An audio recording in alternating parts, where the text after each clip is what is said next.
Hi hello नमस्कार, स्वागत है आपका एक बार फिर आपके अपने चैनल मेडिकट्टा प्लस में। स्टार्ट करते हैं। साथ ही जो लोग आज हमसे नए जुड़ रहे हैं, जो लोग वीडियो को आज पहली बार देख रहे हैं, उनको थोड़ा बता दें कि अब की बार लैब टेक्नीशियन पार 2024 की बैच हमने स्टार्ट किया है। इसमें किसी प्रकार का कोई पेड कोर्स नहीं है, आप चैनल को सब्सक्राइब करके हमारे साथ जुड़ सकते हैं। साथ ही इसमें अभी हमने हीमेटोलॉजी की जो क्लासेस है प्रॉपर क्लास लिया है। फर्स्ट क्लास में हमने ब्लड के कंपोनेंट, विस्कोसिटी, ग्रेविटी, सारी चीज़ें डायमीटर के साथ हमने कवर कर लिया है। ऐसे ही हमने ईएसआर के बारे में पढ़ा, एनीमिया के बारे में पढ़ा, ल्यूकेमिया के बारे में पढ़ा, तमाम कोगुलेंट के बारे में पढ़ा। उसके बाद अपन इसमें 500 MCQs कवर कर रहे हैं, जो टॉप मोस्ट इम्पॉर्टेंट MCQs हैं जो एग्ज़ामों में आए हुए हैं, या फिर ऐसे भी MCQs हैं जो एग्ज़ाम में आपके आगे जो आ सकते हैं। तो चलिए स्टार्ट करते हैं।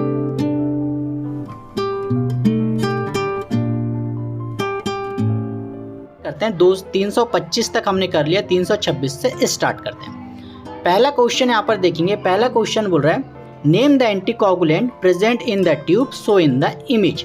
यहाँ पर जो आपको इमेज में जो फोटो आपको दिखाई दे रही है यहाँ पर एंटीकोगुलेंट वाली ट्यूब की, तो ये जो क्वेश्चन पूछ रहा है कि इस ट्यूब में कौन सा एंटीकोगुलेंट होता है, तो आपको बताना है। 4 ऑप्शन आपको यहाँ पर दिए गए हैं, EDTA, sodium citrate, sodium fluoride या फिर प्लेन ट्यूब। तो आपको मालूम होगा कि जो ट्यूब है ये सोडियम साइट्रेट वाली ट्यूब होती है। था ये 2019 में जो RRB रेलवे के लैब सुपरिटेंडेंट के एग्जाम में पूछा गया था। तो इसका जो करेक्ट ऑप्शन हो जाएगा वो हो जाएगा सोडियम साइट्रेट। उसके बाद अगर सोडियम फ्लोराइड के बारे में पूछते हैं कि सोडियम फ्लोराइड जो ट्यूब होती है, जो शुगर के लिए यूज़ होती है, ब्लड शुगर के लिए, तो इसमें कौन सा एंजाइम पाया जाता है, तो इसमें जो एनोलेस एंजाइम पाया जाता है। ठीक है, EDT के बारे में तो आपको मालूम है, पर 1 ml EDT के लिए क्वेश्चन आता है कि कितना एंटीकोगुलेंट आप यूज़ करते हैं, तो 1 ml के लिए 0.5 मिलीग्राम। ठीक है, चलिए अगला क्वेश्चन यहाँ पर देखेंगे। अगला क्वेश्चन बोल रहा है हाउ मेनी % ऑफ HbF, ध्यान दीजिएगा, HbF in the blood of the normal adult. मतलब कि एक नॉर्मल व्यक्ति है, उसमें HbF का जो परसेंटेज है वो कितना होना चाहिए। तो आप सभी को मालूम होगा कि हमारे शरीर में 3 प्रकार के जो नॉर्मल हीमोग्लोबिन पाए जाते हैं, मतलब HbA, HbA2 और HbF। तो HbF का परसेंटेज पूछ रहे हैं। HbF का फुल फॉर्म होता है जो हीमोग्लोबिन होती है, फीटल हीमोग्लोबिन, मतलब कि बच्चों में पाया जाने वाला हीमोग्लोबिन होता है। तो ये मोर देन बच्चों में होता है, 1 दिन के बच्चे, 2 दिन के बच्चे, ऐसे ही बच्चों में ये HbF पाया जाता है। पर जब हम एडल्ट हो जाते हैं, जब हम बड़े हो जाते हैं, तो HbF का जो परसेंटेज है हमारे शरीर में खाली 1 से 2% रह जाता है। तो इसका करेक्ट जवाब होगा 1 से 2%। ठीक है, चलिए अगला क्वेश्चन यहाँ पर पूछ रहा है how many % of haemoglobin belong HbA type in the healthy adult. मतलब एक हेल्दी एडल्ट व्यक्ति में, सामान्य पुरुष में जो HbA की मात्रा कितनी होती है। अभी हमने आपको क्या क्या बताया, HbA, HbA2 और HbF। तो ये सामान्य हमारे हीमोग्लोबिन होते हैं। तो उसी प्रकार से आपके शरीर में, हमारे शरीर में, एक सामान्य एडल्ट के शरीर में HbA1 का जो परसेंटेज देखा जाए वो 97% होता है। फीटल हीमोग्लोबिन का देखा जाए HbF का तो 2 से 3% होता है। ठीक है, चलिए अब ये क्वेश्चन हमारा क्या बोल रहा है। क्वेश्चन है how much iron does a normal adult required in a day. मतलब एक सामान्य व्यक्ति जो है उसको एक दिन में कितनी आयरन की ज़रूरत होती है, यानी कि कितना आयरन उसको शरीर में खाना चाहिए, मतलब उसको, एक व्यक्ति को आयरन की नीड कितनी होती है। तो यहाँ पर 4 ऑप्शन हमारे पास दिए, 50, 300, 200 या फिर 10 मिलीग्राम। तो एक व्यक्ति को, जो सामान्य व्यक्ति है, उसको 10 मिलीग्राम पर डे के हिसाब से जो आयरन है वो लेना चाहिए। ठीक है, चलिए उसी प्रकार से आयरन ना पूछ के आपको विटामिन डी पूछ ले कि एक व्यक्ति में, सामान्य व्यक्ति में आयरन की मात्रा तो आपको बता दिया, पर विटामिन डी की अब बता दें कि कितनी होती है। तो इसका जो करेक्ट जवाब हो जाएगा वो 600 से 1000 इंटरनेशनल यूनिट में चले जाए। विटामिन डी वाला ये DSSB के एग्जाम में पूछा गया था, लैब टेक्नीशियन के एग्जाम में। ठीक है, करेक्ट ऑप्शन आपको मालूम चल गया, क्या होगा, 600 से 1000 इंटरनेशनल यूनिट। ये एंटीकोगुलेंट होता है, उसमें ए का क्या फुल फॉर्म होना चाहिए। ये 2022 में जो ग्रुप 5 का एग्जाम हुआ था लैब टेक्नीशियन का, वहाँ पर ये पूछा गया क्वेश्चन है। तो देखिए CPDA का फुल फॉर्म होता है साइट्रेट फास्फेट डेक्सट्रोज एडेनिन। तो हमने देखा कि ए का फुल फॉर्म हमको यहाँ पर एडेनिन शो हो रहा है। तो ऐसे क्वेश्चन आते हैं तो अपने को बेसिक फुल फॉर्म भी याद अपने को चीज़ें की होना चाहिए। चलिए अगला क्वेश्चन यहाँ पर बोल रहा है which is the smallest cell in the cellular component of the blood. तो जो आपका ब्लड होता है उसमें 3 प्रकार की कोशिकाएं पाई जाती है, लाल रक्त कोशिका, श्वेत रक्त कोशिका और प्लेटलेट, आरबीसी, डब्ल्यूबीसी और प्लेटलेट। तो सबसे छोटी कोशिका कौन सी होगी इन तीनों में से आपको बताना है। तो सबसे छोटी जो कोशिका होती है वो होती है हमारी प्लेटलेट। ठीक है, चलिए अगला क्वेश्चन यहाँ पर बोल रहा है कि जो रेटिकुलोसाइट होता है are staining with which type of stain. तो जो रेटिकुलोसाइट होता है, रेटिकुलोसाइट आपको क्या है इसके बारे में जानते क्या हैं। रेटिकुलोसाइट इनमेच्योर साइट होती है किसकी, आरबीसी की। तो आरबीसी की इनमेच्योर साइट को अपन क्यों देखते हैं, क्योंकि अपने को पता चले कि हमारी आरबीसी शरीर में बन रही है तो कितनी बन रही है, मतलब उसके एक स्टेप पहले की गणना अपन रेटिकुलोसाइट के देखते हैं ताकि हमको आरबीसी की बनने की प्रोसेस और आरबीसी शरीर में और कितनी बन सकती है उसकी मालूम चल जाए। तो यही रेटिकुलोसाइट को देखने के लिए अपन किस स्टेन का उपयोग करेंगे, स्टेन मतलब कलर, कि कौन सा कलर इसमें करेंगे ताकि हम इसमें दिखाई दे। तो 4 प्रकार के स्टेन यहाँ पर दिखाएंगे, क्या अल्बर्ट करेंगे, ग्राम स्टेन करेंगे, सुप्रावाइटल करेंगे या फिर एएफबी स्टेन करेंगे। तो इसका जो करेक्ट जवाब हो जाएगा वो हो जाएगा सुप्रावाइटल स्टेन। तो सुप्रावाइटल स्टेन जब भी आता है तो वो रेटिकुलोसाइट से संबंधित होता है। उसी प्रकार से अल्बर्ट स्टेन आता है तो आप क्या लगाते हैं, अल्बर्ट स्टेन अपन कॉर्निबैक्टीरिया डिप्थेरिया के लिए करते हैं। ठीक है, उसके बाद में अगर एएफबी पूछ लेता तो एएफबी किसके लिए कहते हैं, माइक्रोबैक्टीरिया ट्यूबरकुलोसिस। उसके बाद अगर पूछता ग्राम स्टेनिंग तो ग्राम स्टेन आप किसके लिए कहते हैं, ग्राम पॉजिटिव और ग्राम नेगेटिव बैक्टीरिया के लिए। अब अगर आप वीडियो को ध्यान से देख रहे हैं, प्रीवियस ईयर के हमारी वीडियो को देखें तो आप बताएं कि जो ग्राम नेगेटिव बैक्टीरिया होता है उसका कलर कोड क्या होता है। ठीक है, चलिए अगला क्वेश्चन यहाँ पर देखेंगे। क्वेश्चन क्या बोल रहा है, which method is use for the estimation of the ESR. तो ईएसआर लगाने के लिए कौन से मेथड का अपन उपयोग करेंगे। तो आपको मालूम है कि हमने बताया था ईएसआर के क्लास में कि 2 मेथड इसमें अपन करते हैं, एक वेस्टर्न ग्रीन करते हैं, एक वेंट्रोप करते हैं। इसका डायमीटर कितना होता है, 2.5 mm का इसका डायमीटर होता है। इसकी लेंथ अलग अलग होती है, वेस्टर्न ग्रीन की अलग होती है, वेंट्रोप की अलग होती है। तो इसमें अपने वीडियो भी बनाए हैं, वो आप जाके विजिट कर सकते हैं। तो हमारा क्या हो जाएगा, वेस्टर्न ग्रीन। यहाँ पर डक्स मेथड आएगा है ना, तो ये हमारी ब्लडिंग टाइम के लिए है। साइलिस मेथड आपका हीमोग्लोबिन एस्टिमेशन के लिए है ना, साइन मैथ हीमोग्लोबिन और साइलिस मेथड, ये दोनों हमारे हीमोग्लोबिन के लिए होते हैं। और ये वाला जो है ये भी ब्लडिंग टाइम का एक हिस्सा होता है। अगला क्वेश्चन यहाँ पर पूछता है हमको कि what is the diameter of the western green tube. देखिए आप ये ईएसआर की जो ट्यूब होती है वेस्टर्न ग्रीन, इसका डायमीटर पूछ लिया। तो डायमीटर क्या होता है, जो आपकी ट्यूब होती है, ये ट्यूब की जो डिस्टेंस, यहाँ पर जो डिस्टेंस होती है ये वाली, तो इसको बोलते हैं डायमीटर। तो ये डायमीटर कितना होगा, तो ये जो डायमीटर है 2.5 mm का ये डायमीटर होता है। किसमें, वेस्टर्न ग्रीन की बात कर रहे हैं या फिर वेंट्रोप ट्यूब, दोनों की जो ईएसआर वाली ट्यूब है दोनों का डायमीटर सेम ही होता है। ठीक है, चलिए अगला क्वेश्चन यहाँ पर बोल रहा है कि which stain is routinely use for the differential count. Differential count के लिए कौन सी स्टेन मतलब दाग का आप नियमित रूप से उपयोग करते हैं, है ना। क्या लिस्मेन करेंगे, अल्बर्ट करेंगे, ग्राम करेंगे, प्रिंक पल्पल स्टेन करेंगे। तो आप सभी को मालूम है कि जब भी टीएलसी काउंट अपने को करना है, डिफरेंशियल ल्यूकोसाइट काउंट करना है, तो वहाँ पर आप लिस्मेन स्टेन का उपयोग करते हैं। अल्बर्ट स्टेन हमने अभी आपको बताया कॉर्निबैक्टीरिया डिप्थेरिया के लिए, ग्राम स्टेन ग्राम बैक्टीरिया पॉजिटिव और नेगेटिव के देखने के लिए, और पिंक पल्पर जो कलर है ये प्लेटलेट का जो कलर होता है ये स्टेनिंग से हमको दिखा जाता है। ठीक है, चलिए अगला क्वेश्चन यहाँ पर बोल रहा था differential count of the smear of bone मेरो कार्ड, यानी कि यहाँ बताना है कि अस्थि मज्जा के स्मेयर के विभेदन गणना कहलाती है। मतलब जो अस्थि मज्जा का आपने बोन मेरो का जो आपने बनाया स्लाइड, तो उस स्लाइड को यहाँ पर विभेदक गणना क्या कहलाएगी। जब आप बोन मेरो की सैम्पलिंग करें, स्लाइड बना लिया, अब स्लाइड बना लिया तो उसकी जब गणना करेंगे तो आप क्या गणना उसकी कहलाएगी, तो ये कहलाएगी हमारी माइलोग्राम। क्या कहलाएगी, माइलोग्राम। उसी प्रकार से अगला क्वेश्चन यहाँ पर इंपॉर्टेंट क्वेश्चन है, बता रहा है कि प्लाज्मा में जो वाटर है, पानी है, उसका कंसंट्रेशन कितना होगा।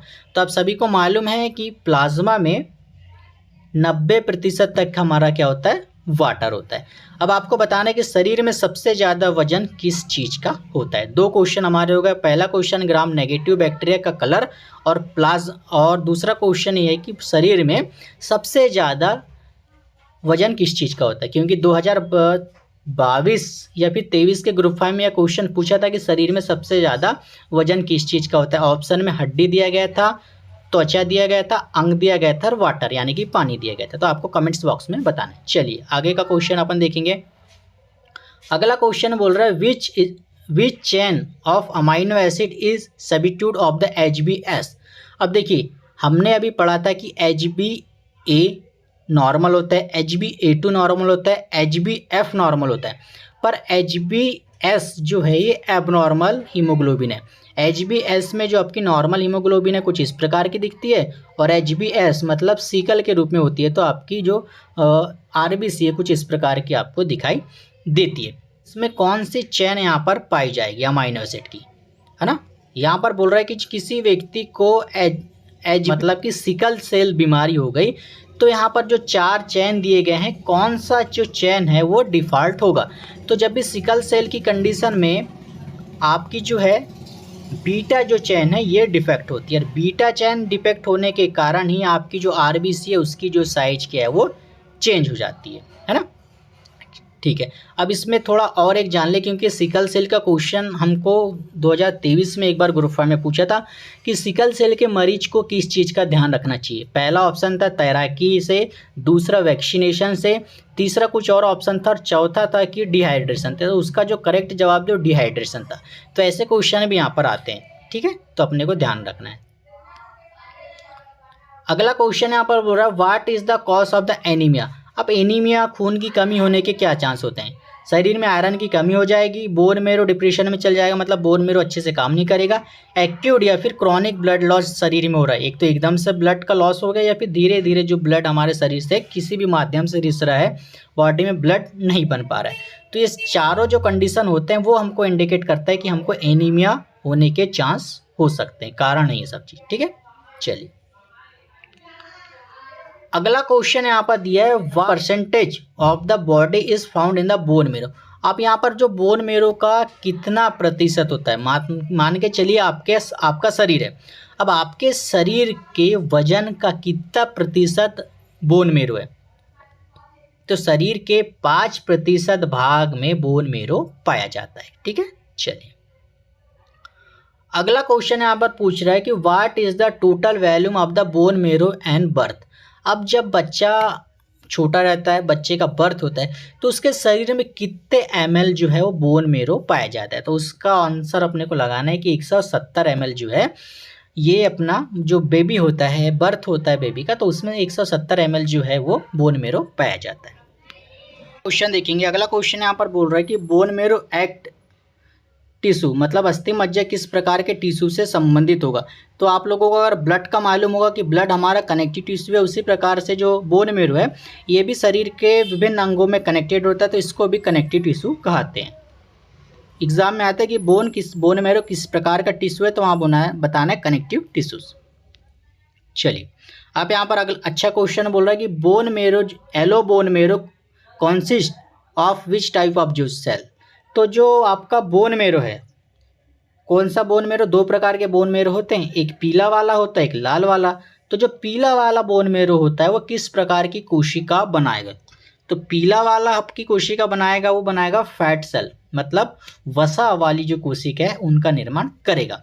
और जो रेड वाला है वो हमारा RBC, WBC, प्लेटलेट हमारा ब्लड बनाएगा। तो ये 2 प्रकार के यहाँ पर क्वेश्चन। अगला क्वेश्चन यहाँ पर देखते हैं in which condition bone marrow examination is done.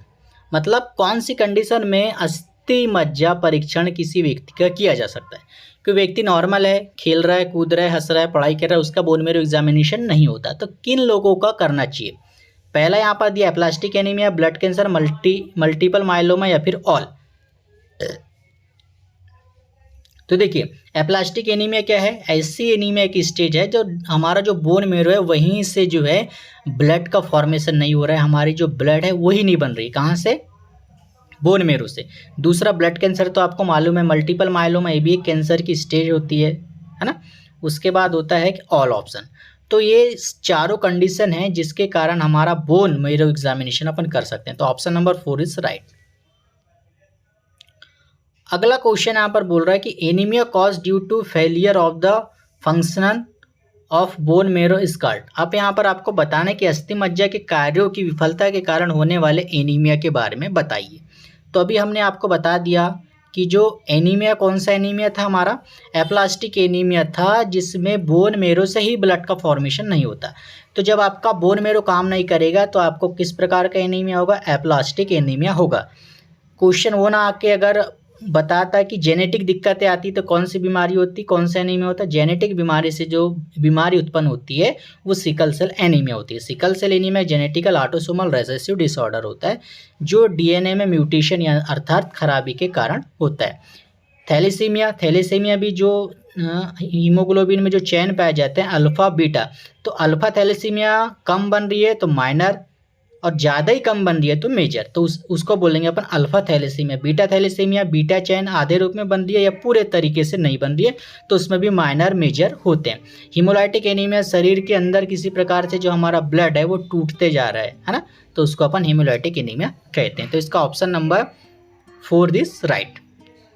चलिए अगला क्वेश्चन यहाँ पर देखेंगे, what is the colour code of the heparin. अब ये क्वेश्चन भी आपके एग्जाम में पूछा गया, DSSB के एग्जाम में, लैब टेक्नीशियन का जो हुआ था। क्वेश्चन बोल रहा है कि जो हेपेरिन होती है नेचुरल एंटीकोगुलेंट, उसका जो टॉप का जो कलर होता है, कैप का कलर होता है, वो क्या होगा, ग्रीन होगा, पिंक होगा, येलो होगा या फिर पर्पल होगा। तो इसका जो करेक्ट और जवाब हो जाएगा वो हो जाएगा ग्रीन के साथ। ठीक है, चलिए अगला क्वेश्चन यहाँ पर बोल रहा है, DSSB के एग्जाम में क्वेश्चन पूछा है और लैब सुपरिटेंडेंट के भी एग्जाम में पूछा है RRB के द्वारा। रेटिकुलोसाइट का जो नॉर्मल रेंज कितना होता है ये आपको बताना है। तो आप सभी ने पढ़े भी होंगे और नहीं भी पढ़े होंगे तो अभी पढ़ ले कि 0.5 से 2.5 तक जो नॉर्मल रेटिकुलोसाइट काउंट होता है सुप्रावाइटल स्टेनस के लिए अपन यूज़ करते हैं। ठीक है, चलिए तो आज तक के लिए तो इतना ही था। अब कल नई वीडियो में नए नॉलेज के साथ, जो लोग नए हैं तो हमारे साथ जुड़ सकते हैं, चैनल को सब्सक्राइब करके हमारे साथ पढ़ सकते हैं। और अभी 17 अगस्त को जो लैब सुपरिटेंडेंट का एग्ज़ाम है उसके लिए आप फॉर्म फिल कर सकते हैं और स्टडी अच्छे से करिए। इस बार अब की बार लैब टेक्नीशियन बार